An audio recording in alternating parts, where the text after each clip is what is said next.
और स्वर्गारोहण किया जाए। परीक्षित सब दिया और उसके बाद चले। सारे लोग जब आप बद्रीनाथ की यात्रा करते हैं, सामने अपराध गुफा की ओर जाते हैं, चीन का बॉर्डर है वहाँ, मैंने वहाँ कथा की है और बहुत अच्छा स्थान है। और आप समझो तब उसी के स्थल पर इनके स्वर्गारोहण के सब क्रम हैं, वो सब व्यवस्थाएं हैं। परीक्षित का राज्य बहुत अच्छा चल रहा है, सारे लोग दीप्यमान सुखी हैं, सब अपने अपने कर्मों में लगे हुए हैं, सीमाएं सुरक्षित हैं, सतियां सुरक्षित हैं, संस्कृति सुरक्षित है, यज्ञ हो रहे हैं, व्यवसाय हो रहे हैं, भय नहीं है, कोई किसी से डरता नहीं है, पर सब प्रकार की स्थिति है। एक दिन एक घटना घटती है। क्या? सम्राट परीक्षित आखेट से लौट रहे हैं, सारे लोग जानते कोई नई बात नहीं। एक बड़ा शानदार मोटा तगड़ा काला कलूटा मोटा सा डंडा लिए एक गाय और एक बैल, बैल 3 पैर से लंगड़ा है और लंगड़ा का चल रहा उसको पीट रहा है, गाय त्रस्त है, इस प्रकार से उसका कृत्य चल रहा है, बैल बहुत दुखी है। परीक्षित ने कहा रुको, गौरव क्या उसको दुख दे रहे हो? एक तो 3 पैर से लग रहा है, तुम उसको दुख दे रहे हो। उसने बड़े धीरे से बात कही, कहीं आप हमसे क्यों पूछते हो? उसी से पूछ लो उसको दुख कौन दे रहा। मैं दे रहा। सम्राट परीक्षित ने पूछा तुमको दुख किससे मिल रहा?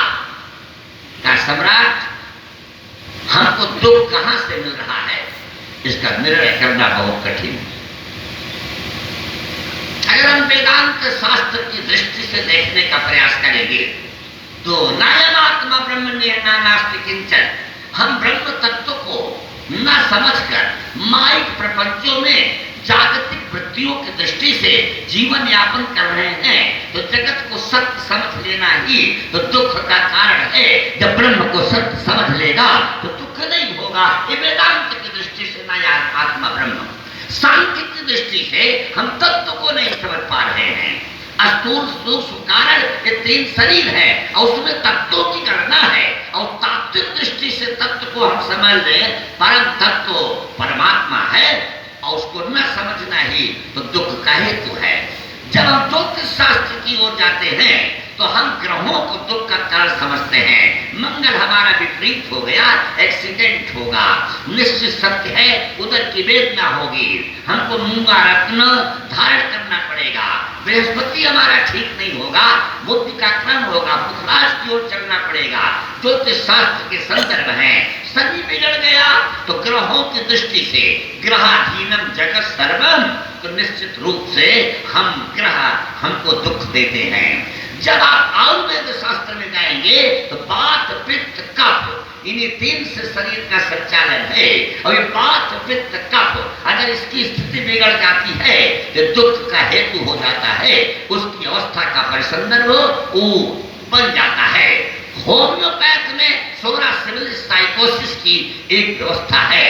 तो प्रारब्ध के परिमाण से स्थितियों के संदर्भ में मीमांसा शास्त्र कहता है, कर्मेत मीमांसा कहा, हमारे पूर्व के कर्म ऐसे थे कि हमको दुख मिल रहा है, तो हमारे पूर्व के कर्म दुख दे रहे हैं, ग्रह दुख दे रहे हैं, सत्व संतुलन दुख दे रहा है, पाप का बिगड़ना दुख दे रहा है, जगत को न समझना दुख दे रहा है, और कोई हमको दुख नहीं दे रहा। परीक्षित ने कहा एक बात है, आप सब कुछ हो सकते हो, आप बैल नहीं हो।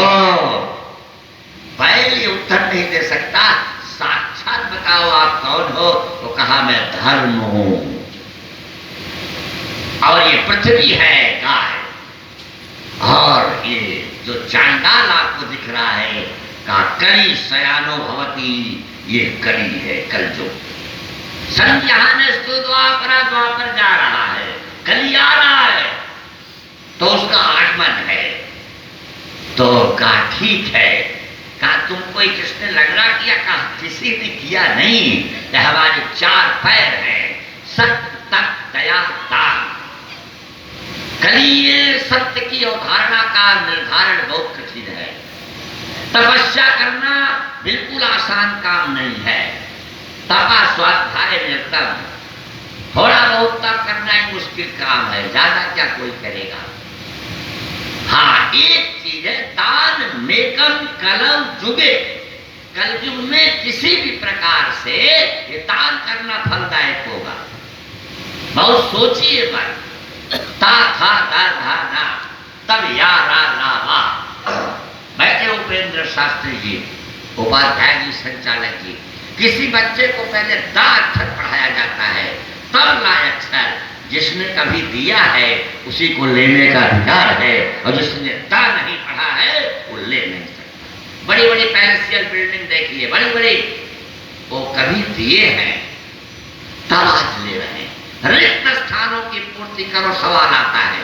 भरे स्थानों की नहीं, रिक्त स्थानों खाली करोगे भरेगा, वो देने वाला देगा। तो ये स्थिति है, ये मेरी स्थिति है। तो कली ने पूछा, कहा महाराज आप सबको आश्रय देते हैं, व्यवस्थाएं देते हैं, आपके पास बड़ी सुविधाएं हैं, राजा हैं, जब मेरा आगमन है तो हमको भी रहने की जगह दीजिए। कहा तुम्हारे काम तो अच्छे नहीं है कली, तो तुमको मैं 4 जगह देता, जहां लोग मद्यपान करेंगे वहां तुम रहो, शराब पीते। मदिरालय, जहां वेश्याएं रहती है वहां रहो, वेश्यालय। जहां जुआ खेला जाता हो द्यूतालय, और जहां कसाई खाना हो बधालय, बधालय में रहो, मदिरालय में रहो, वेश्यालय में रहो, यहाँ रहो, द्यूतालय में रहो, जुआ खेला जाता। कली ने कहा कोई काम, ये काम अच्छा आदमी नहीं करता न, अच्छे आदमी के जीवन में ऐसी स्थिति है। जब उसने कहा था तो सही कहा। आजकल तो आप किसी से कहो कि बारात चलना है, कहेगा टाइम नहीं है। अरे चलिए, इसका भी इंतजाम है। बड़ी समस्या तो काल था। तो ऐसी स्थिति, ऐसा संदर्भ है। हमारा मतलब उससे नहीं, हमारा मतलब आज तो कभी गलियों में गुनगुनाते हैं, कभी सड़कों पर चहचहाते हैं। शराबी ऐसे देवता हैं जिनको कुत्ते भी जल चढ़ाते हैं। आज गरीब तबके के लोग जितने पैसे की शराब पी ले रहे हैं, अगर उसको बचा के रखें तो गाय का दूध हर व्यक्ति आसानी से पी सकता है। हर व्यक्ति पी सकता है गाय का दूध, क्यों नहीं पीते? अच्छी चीज है। हाँ, एक सज्जन तो हमको मिले होगा, जब मिले संतोष जी, ऐसा व्यक्ति भी नहीं कोई होगा, कहे गुरु जी हम पीते हैं लेकिन ऐसा वैसा मत समझिए। हम कैसा समझे? कहा हम तुलसी दल डाल के पीते। हमने कहा आप और सत्यानाश कर रहे हैं, दिवाला निकाल रहे हैं सनातन धर्म का, सत्या उसको डाल देते हैं। नहीं, एक स्थिति है, संदर्भ है, एक क्रम है। आपका नहीं सोचिए। तो मतलब कहने का कि ये अच्छा नहीं है, एक अच्छी चीज दे दो। तो कहा जाओ, तुमको मैं एक अच्छी चीज देता हूं, उसमें भी तुम्हारा निवास हो, सोना, स्वर्ण, गोल्ड। देखो देवियों, तुम्हारे काम की चीज है। अरे समस्या है, सोने में कली का निवास ही नहीं है, सोने में एक और निवास है। किसका? कांचन मस्मिधाता। भगवान कहते हैं इसी श्रीमद् भागवत के 11 स्कंध में, धातुओं में मैं सोना हूं। तो कृष्ण है कि कलयुग है, दोनों की व्याख्या है। जब आप ये सोचोगे कि ठाकुर का, प्रभु का प्रसाद है, इससे संसार की स्थितियों में एक श्रृंगार का संदर्भ है, और कोई गहना बनवा के लाओगी, उसको ठाकुर जी को चढ़ा दोगी, तब कहलोगी, तो उसमें कृष्ण का निवास होगा। और जिस दिन सोचोगी मैंने बड़ा अच्छा बनवाया है, और सौंदर्य के साथ उस अलंकार, गहने का, आभूषण का अहंकार आ जाएगा, उसी सर कलयुग का निवास हो जाएगा। कलयुग और सारी चीजों, हम लोगों में और राजनाथ सेठ में क्या अंतर है?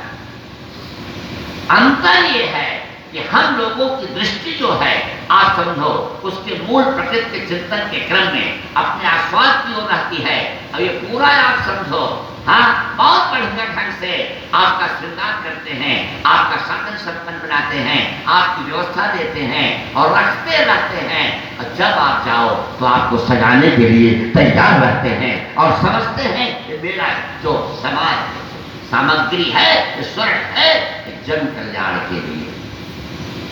उसकी एक स्थिति है। अब वहाँ अलग है, लेने वाला मामला अलग है, देने वाला अलग है, उसका माल कांटा अलग है, उसका क्रेडिट अलग है, वो सब व्यवसाय के अंतर्गत है, उससे मतलब नहीं है। लेकिन दृष्टिकोण है, तत्काल आप जाओ, आपके लिए व्यवस्थाएं तैयार हैं, सज जाओ, श्रृंगार कर लो। और ठाकुर जब ये देखते हैं कि इन्होंने समाज के किसी भी व्यक्ति का श्रृंगार करवाया तो ठाकुर बहुत प्रसन्न होते हैं, क्योंकि सोने में भगवान है। अच्छी साड़ी लाओ, अच्छा गहना लाओ, जहाँ भगवान की पूजा करते हो वहां चढ़ा दो और उसके बाद पहनो। तुम्हें निवेदित भोजन करही, प्रभु प्रसाद पट भूषण धरही। एक रोटी कभी परमात्मा लेता क्या? सब्जी निकाल लेता है क्या? आपके सामने भोजन आया, मिनट की बात है, आंख को बंद करो, आचमन करो, भगवान से कहो आपका दिया हुआ प्रसाद प्राप्त कर रहा हूं। जब वो प्रसाद हो जाएगा तो आपको निश्चित रूप से नुकसान नहीं करेगा, क्योंकि ठाकुर जी की कृपा हो जाए। कोई चीज ठाकुर जी को चढ़ाओ, उसका प्रयोग करो। इस प्रकार से बहुत अच्छे संदर्भों में स्वर्ण में बहुत मंगलमय निवास कलिका हो गया, उसकी व्यवस्थाओं का क्रम हो गया। परीक्षित आए गए, दिन बीता। एक दिन परीक्षित आखेट की ओर थे, लौटे, उनको बड़ी प्यास लगी, बड़ी प्यास लगी। प्यास होती है। एक महात्मा समीक ऋषि बैठा है, समाधि में है। देखो, स्थूल शरीर में व्याधि है, सूक्ष्म शरीर में आदि है और कारण शरीर में समाधि है। ये शरीर है। स्थूल में पूरे 25 तत्व हैं, सूक्ष्म में 17 हैं और कारण में केवल 4 तत्व हैं। मन, बुद्धि, चित्त, अहंकार, ये समाधि है। जगत को आप भूल जाओगे, विस्मित हो जाओगे, जगत को आप भूलोगे, ये समाधि। उससे थे हो परीक्षित, पानी मांगा हो, उनको सुनाई नहीं पड़ा। तो इंद्रियाणि पराणि और इंद्रिय परम मना मनसस्तु परा बुद्धे बुद्धे परतस्तु सा। इंद्रियां मन में, मन बुद्धि में, बुद्धि चित्त में, चित्ताहम में, आत्मा में, आत्मा परमात्मा में। क्या सुनाई पड़ेगा? संसार में है ही नहीं हो। अरे आप कोई गहरी चीज सोचने लगो, बाजा बजाता हुआ कोई चला जाए, आपको पता नहीं चलेगा। शकुंतला दुष्यंत के बारे में सोच रही थी, दुर्वासा ऋषि आ गए, पता नहीं चला कि आए हैं, प्रणाम किया नहीं किया। विचिंतयन्ति यं नन्ये मानुषा तपोधनं वे सिनमामुपस्थितान् अस्मरिष्यति त्वां निस्बोधितोऽपि सन् कथां प्रमत्ता प्रथमं कृताम्यो। संदर्भ है, कितने अच्छे संदर्भ है। तुमको तुम्हारा याद ही नहीं आएगा, तुम इस प्रकार से सावधान में बैठे हो। अच्छा, एक बात और है, सबसे एक निवेदन करता हूं, दूसरे की परिस्थितियों को देखते हुए आप अपना निर्णय लो। कभी कभी लोग अपनी बात